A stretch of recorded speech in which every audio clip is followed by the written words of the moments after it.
নমস্কার। যুক্তি তর্ক সঙ্গে অর্কয়ে আপনাদের স্বাগত।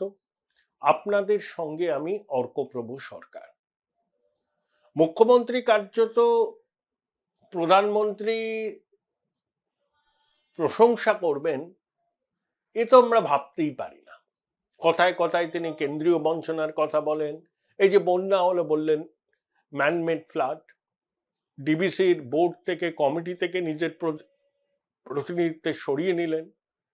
অভিযোগ করলেন যে ঝাড়খণ্ডকে বাঁচাতে বাংলাকে বানভাসী করেছে।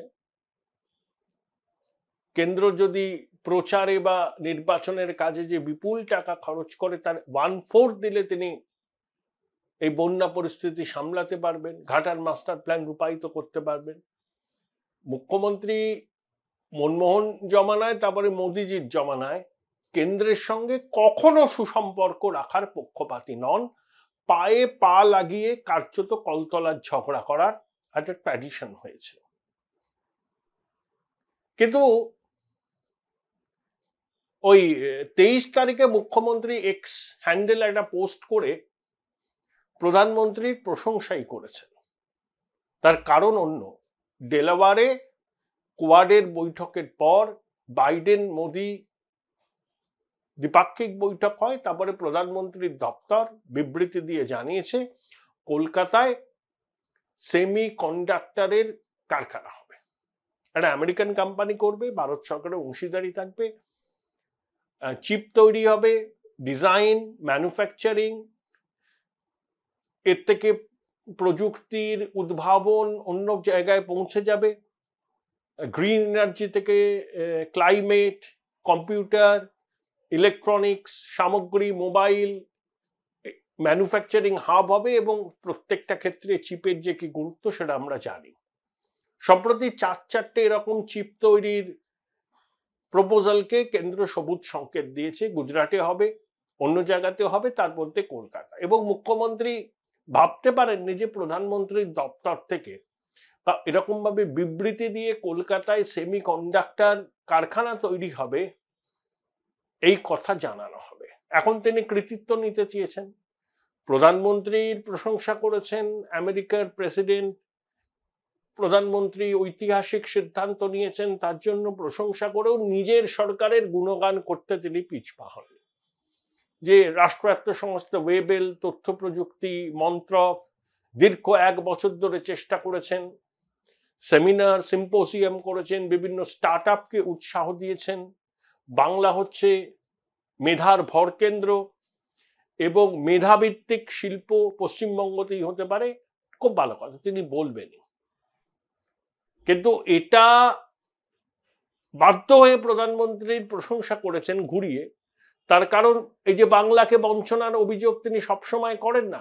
এখন প্রধানমন্ত্রীর দপ্তর থেকে কলকাতায় চিপ তৈরির কারখানা হবে, এই ঘোষণার পরেও মুখ্যমন্ত্রী যদি প্রধানমন্ত্রীর প্রশংসা না করতেন তাহলে তার উদ্দেশ্য নিয়ে প্রশ্ন জাগত।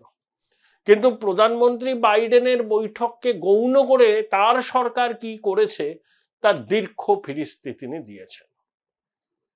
এবং ভাবখানা এমন যে তার উদ্যোগেই হয়েছে, প্রধানমন্ত্রী জাস্ট অনুঘটকের কাজটুকু করেছেন। যাই হোক, তিনি রাজনীতিবিদ, একটা ঘটনা ঘটছে, তার কৃতিত্ব তিনি নিতে চাইবেন। তাহলে এরপরে তিনি আর অভিযোগ করতে পারবেন না যে কেন্দ্রীয় সরকার বাংলার সঙ্গে বঞ্চনা করছে, বাংলায় শিল্প যাতে না হয় সেই জন্য তারা পরোক্ষভাবে সচেষ্ট আছে, তারা শুধু গুজরাটে সবকিছু টেনে নিয়ে যেতে চায়। এই অভিযোগ মুখ্যমন্ত্রী আর কিন্তু করতে পারবেন না।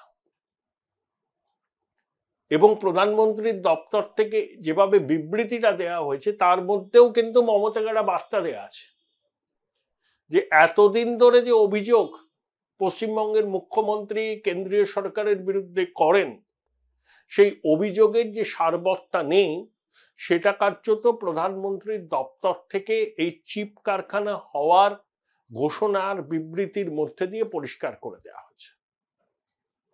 এখন দেখুন 7টা বেঙ্গল গ্লোবাল বিজনেস সামিট হয়েছে, লক্ষ লক্ষ কোটি টাকার বিনিয়োগের প্রস্তাব এসেছে বলে সরকার দাবি করে। প্রথমবার যখন বেঙ্গল গ্লোবাল বিজনেস সামিট হয়েছিল, গত বছর হলো 7ম, আপনি প্রতি বছরের প্রস্তাবিত বিনিয়োগের অঙ্কটা দেখুন আর 2023-এ প্রস্তাবিত বিনিয়োগের অঙ্কটা দেখুন, প্রথম বেঙ্গল গ্লোবাল বিজনেস সামিটের থেকে তা কয়েক গুণে বেশি। এখন প্রশ্ন হলো, বিনিয়োগের প্রস্তাব আছে তো ঠিক আছে, সেই প্রস্তাবিত বিনিয়োগ কতটা বাস্তবায়িত হচ্ছে? এ নিয়ে সাধারণ মানুষ থেকে শুরু করে বিরোধী দলগুলো দীর্ঘদিন ধরে একটা শ্বেতপত্র প্রকাশের দাবি করছে যে বেঙ্গল গ্লোবাল বিজনেস সামিটে লক্ষ লক্ষ কোটি টাকার বিনিয়োগ, কর্মসংস্থানের কথা বলা হয়, কিন্তু বাস্তবের ছবিটা কি? কত টাকার বিনিয়োগ শেষ পর্যন্ত এসেছে এবং কত প্রত্যক্ষ পরোক্ষ কর্মসংস্থান হয়েছে? Join Indian Institute of Hotel Management now. Right choice, right decision. তো তার জন্য তো একটা শ্বেতপত্র প্রকাশ করা দরকার। শুনেছিলাম যে শ্বেতপত্র প্রকাশ করার নাকি উদ্যোগ নেওয়া হয়েছে, তারপরে তো আর কেউ খবর রাখা হয় না, বিষবাও জলে। হয়তো 2025-এর ফেব্রুয়ারি মাসে বেঙ্গল গ্লোবাল বিজনেস সামিটের 8ম সংস্করণ হবে, তার আগে হয়তো কিছু একটা সরকারের তরফ থেকে জানানো হতে পারে। কিন্তু শিল্পের তো মলিন দশা। দেখুন, সৌরভ গঙ্গোপাধ্যায়ের প্রস্তাবিত ইস্পাত কারখানার জমি দেওয়া নিয়ে আবার বিতর্ক। প্রয়াগ চিটফান্ডের জমি ছিল, চিটফান্ডের সাফারাররা বলছেন যে আগে তাদের টাকা দিয়ে দেওয়া হোক, জমি টমি নিলাম করে। হাইকোর্টে মামলা হচ্ছে। আমরা ভেবেছিলাম পুজোর আগে শিলান্যাস করে কাজ শুরু হবে, এখন তো সে বিষবাও জলে। মাননীয় মুখ্যমন্ত্রী শেষ কবে কোনো কলকারখানার উদ্বোধন করেছেন তিনি নিজেও মনে করতে পারবেন না। কলকারখানার উদ্বোধনের বিজ্ঞাপন সঙ্গে তার হাসি মুখের ছবি শেষ কবে বঙ্গবাসী দেখেছে আমাদের মাথায় আসছে না। যাই হোক, শেষ পর্যন্ত যদি এই চিপ কারখানা হয় ঈশ্বর পরিত্যক্ত বঙ্গদেশের কাছে, এটা অবশ্যই ভালো লক্ষণ। এবং মেধাভিত্তিক শিল্পের গন্তব্য যদি পশ্চিমবঙ্গ হয়ে ওঠে, আমার দর্শক বা আমার থেকে খুশি তো কেউ হবে না। শিল্প বিনিয়োগ আসলে কর্মসংস্থান হবে, নানাভাবে কর্মসংস্থান হবে। একটা চিপ ফ্যাক্টরি হলে সম্ভাবনার নতুন দিগন্ত খুলে যাবে। কিন্তু সেটা যেন হয়, মুখ্যমন্ত্রী বলেছেন সব রকম সহায়তা করবে রাজ্য সরকার। অত্যন্ত সাধু উদ্যোগ। আমরা চাই রাজনীতির জায়গায় পশ্চিমবঙ্গের উন্নতিতে কেন্দ্র রাজ্য সরকার কাঁধে কাঁধ মিলিয়ে কাজ করুক।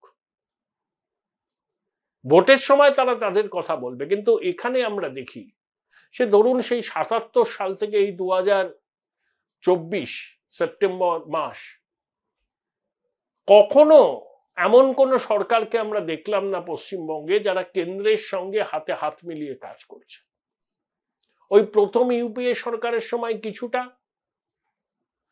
আর মমতা বন্দ্যোপাধ্যায় 2009 থেকে 2011 শেষ পর্যন্ত কিছুটা। এই কাল পর্বটুকু বাদ দিলে কখনোই ভালো সম্পর্ক হয়নি পশ্চিমবঙ্গে সরকারের সঙ্গে কেন্দ্রের সরকারের।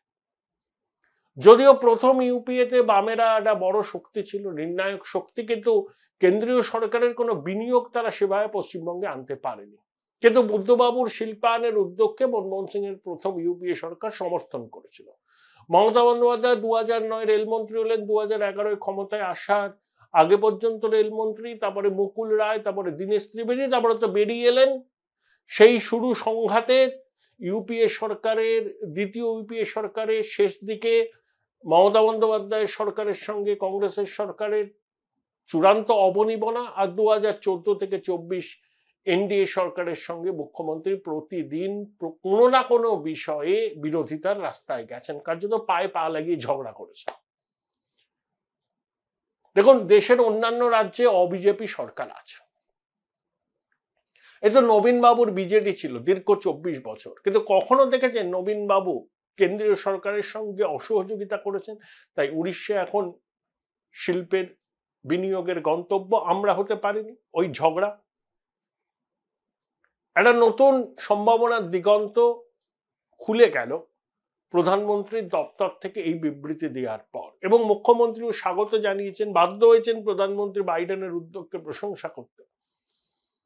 নতুন যাত্রা শুরু হোক, রাজনীতিকে পাশে সরিয়ে রেখে লক্ষ লক্ষ শিক্ষিত তরুণ ছেলে মেয়েদের ভবিষ্যতের কথা ভেবে সস্তা জনপ্রিয় রাজনীতিকে দূরে সরিয়ে রেখে সত্যিকারের পশ্চিমবঙ্গ যাতে শিল্পের গন্তব্য হয়ে ওঠে, সেজন্য মমতা বন্দ্যোপাধ্যায়কে ব্যক্তিগতভাবে উদ্যোগী হতে হবে।